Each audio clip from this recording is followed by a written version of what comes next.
In a packed, upscale kitchen, a head chef forces a teen runner to pick up scalding shards with his bare hands. The server risks her job and tips to pull him out and take him to urgent care, paying for treatment and helping him make a college placement test the next morning. The act costs her, but small changes ripple through the kitchen and their lives in quiet, lasting ways. Before we dive in, don't forget to like, share, and subscribe. And, hey, where are you tuning in from? Leave your country in the comments. I love seeing how far these stories reach. The tray hit the tile and exploded into white. Plates shattered. Hot chowder climbed the kid's wrist and steamed off his skin. Kline's hand was still on the kid's cap, pushing him down toward the slurry. Pick it up. Hands. No tongs. You want to work here. Kline's voice cut through the hiss of the flat top. The pass lights glared. No one on the line looked straight at the scene, but they saw. They always saw. Brenna had table 42 salad sweating under the lamps. The microgreens sagged. Ticket chits jittered on the rail. She was 3 weeks into a stretch of doubles, and her rent was due Friday. She'd watched Kline fire a pastry cook at peak brunch once. Coat off, key fob tossed into the dish bin, gone. Plates kept moving, and the music stayed loud. No one said anything that day either. Tonight the owners were in, tucked at 7 with the investor who liked to ask what was in the aioli. Everyone was wound tight. Kline had new flour burns on his forearm and a sheen of sweat around his eyes. He'd lost 2 line cooks last month, and he hadn't slept. None of that mattered to the kid kneeling in chowder. The kid's palm was flaming pink. Steam curled up from his knuckles. He blinked fast, jaw set. "Yes, chef," he said to the floor, voice small and steady. Rena set the salads on the metal shelf with a hard clack. Her body moved before her brain gave a plan. She grabbed a clean bar towel from the stack, cropped to one knee, and swept the bigger shards into the bus tub. "Back," she said to the kid, not loud, but it carried. She reached for his wrist and pulled him to the hand sink. He flinched, then let her. Cold water roared over his skin and clouded. Kline was there in 2 steps. "What the hell are you doing, Renner? I need plates. I need hands. We are in the weeds." He wasn't shouting, not fully. His voice held a crackle that came right before shouting. "Cold water," she said, short. She rolled the towel, pressed it over the stream so it didn't sting so hard. The kid tried to pull away. She kept the towel there. "We're stepping out. He's burned. You walk him out. Don't come back." Kline's eyes were bloodshot, but clear. The line behind him kept moving. Sizzles, calls, the older line cook firing scallops like nothing was wrong. Rena looked at the kid's face. He looked 19, maybe 20. He had a smear of chowder on his cheek and a nick on his chin where he probably shaved in a hurry. His name tag had flipped, the magnet showing. Kline planted a hand on the edge of the sink and leaned in. "Rena, I cannot lose another body tonight." He glanced at the pass. "The mayor is in the room." It wasn't a threat. It was a fact he lived in. She met his eyes for one beat.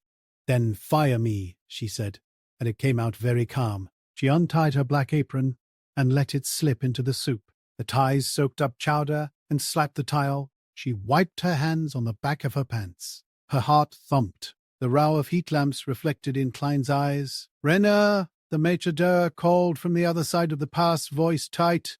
42 is asking. "Give them to someone else," she said. She guided the kid toward the back hall. He held his wrist to his chest like it was a plate he couldn't drop. They pushed through the swinging door into the cooler hallway. The sound went from roar to hum. The walls were grey, dotted with taped-up flyers about staff meal and a faded chart on cross-contamination. A busser pressed his back to the wall to let them pass and looked at his shoes. Outside, the alley smelled like wet cardboard and garlic. Her hands shook as she fumbled her keys. The kid kept saying, I'm fine, like that would make it true. The urgent care smelled like alcohol wipes and old magazines. The receptionist slid a clipboard toward them and didn't look up. His wrist had gone red with a pale border like a map. She put her jacket under his arm to keep it up. She handed over her card before the nurse asked. The card reader's screen showed a number she didn't want to see. The nurse smeared a cool grey cream that took the heat down and wrapped gauze in neat circles. They sat under a wall TV cycling a silent news loop. The kid held a tiny paper cup of water, took small sips like he was afraid of spilling it. His baseball cap sat on his knee, the brim bent like he chewed it when he was nervous. Thank you, he said finally, eyes on the scuffed floor. He had a soft voice when it wasn't fighting noise. He was just mad. I don't care about his mood. she said, and that was the whole thing for her. She nudged his backpack from the chair to make space. A white envelope slid out and fell to the floor. It had lines of print across the top. Placement test registration, Mid-City Community College. Due Friday. $50 in bold. He reached for it fast, then slowed because of the wrap. He saw her see. Color climbed his neck. "It's nothing," he said too quick. Then, quieter, "It's tomorrow morning. I'm supposed to take it before work." I asked. "For the morning." They said no. "You're signing up? If I can pay the deposit." He looked like he wanted to be under the chair. "My mum. I didn't tell her yet. I thought I could cover it with tips." He laughed once. No humor. "I don't really get tips." The nurse reappeared with a printout of care instructions. "No hot water, no grease. Keep the wrap dry. Replace the dressing in 48 hours. There was a copay box on the form right at the top, right as a warning light. "Can you get home?" she asked. "Yeah," he nodded, then winced. "Bus. I'll drive you." She stood up. The decision had the same feel as taking off the apron. Simple, heavy, done. He opened his mouth to argue. He closed it and nodded once. They rode in quiet. A car smelled like old coffee and lemon cleaner. He sat with his wrist in his lap and stared out at neon signs and taillights. At a red light, his stomach growled loud in the hush, and he said sorry, like it was on purpose. She pulled into a drive-thru that had lights still on and ordered 2 plain burgers and a milkshake and 2 waters. He said he wasn't hungry. He ate fast. She parked by a basement door with peeling paint. He looked at the door like it was going to judge him. "It's just me and my uncle," he said, eyes on the floor mat. "He works early. He won't be up." She took out her wallet and slid 2 20s and a 10 between the pages of the care instructions and held them out. "Loan," she said, "deposit." He shook his head. "I can't. Pay me back when you can." He hesitated. His burned hand was bandaged. He took the papers with the other, awkward, like he wasn't used to people handing him something that mattered. "It's Leo," he said, sudden. "My name?" "Rena," she said. "I know," he said, a tiny smile. He had seen her name on the chit.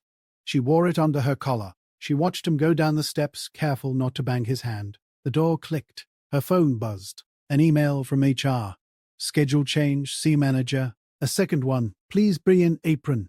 Signed paperwork. The night air felt thinner. Morning light pooled on the sidewalk outside the testing center. The glass door had a hand-lettered note. No food. No phones. A guy inside ticked names off a list. Rinna leaned against the wall with a cheap coffee and watched Leo take a breath and pull the door open with his good hand. It was quiet enough to hear the morning buses. She didn't have to be anywhere. That scared her more than she'd thought. 2 days later, she went back for her last check. The hostess had her envelope ready, eyes sad and efficient. "It's not my call," she said. "I know," Rena said. She didn't look toward the dining room. A bright orange burn kit hung near the dish pit now. It hadn't been there last week. A stack of blue nitrile gloves sat next to it in 2 sizes. Somebody had taped a sheet above the sink. "Burns cold water, not ice. No permission needed," underlined twice. Kline was on the line, stubble thicker, eyes the same. He saw her and didn't look away. He lifted his chin a millimeter. Not an apology. Not nothing. The pass looked normal, but not the same. Server started saying people's names instead of runner. Leo wasn't there, but someone called Marco over with a tone that was soft. The buses moved slower near the dish pit and slid plates into the racks instead of throwing them from a distance. The line cook who fired scallops had a rubber spatula tucked into his apron now, not a metal spoon. She caught the maitre d' explaining to a new host, "We don't put dish kids on expo after 9 anymore."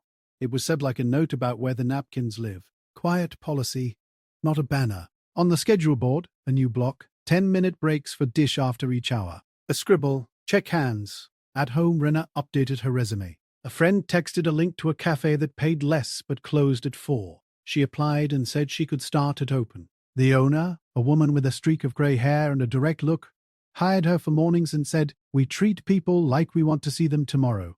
Rena believed her because of the way she said it while cleaning a milk wand. A week later, Leo came in wearing a new canvas backpack with a plastic key tag from the college store. The bandage was gone. The skin on his wrist was shiny and pink, but whole. He opened the door with his good hand and held it for a woman with a stroller. He didn't see Rena at first. She slid a mug of water across the counter for him. Without saying his name, he blinked and smiled. The smile lived in his face in a way it hadn't before, like his muscles had practiced.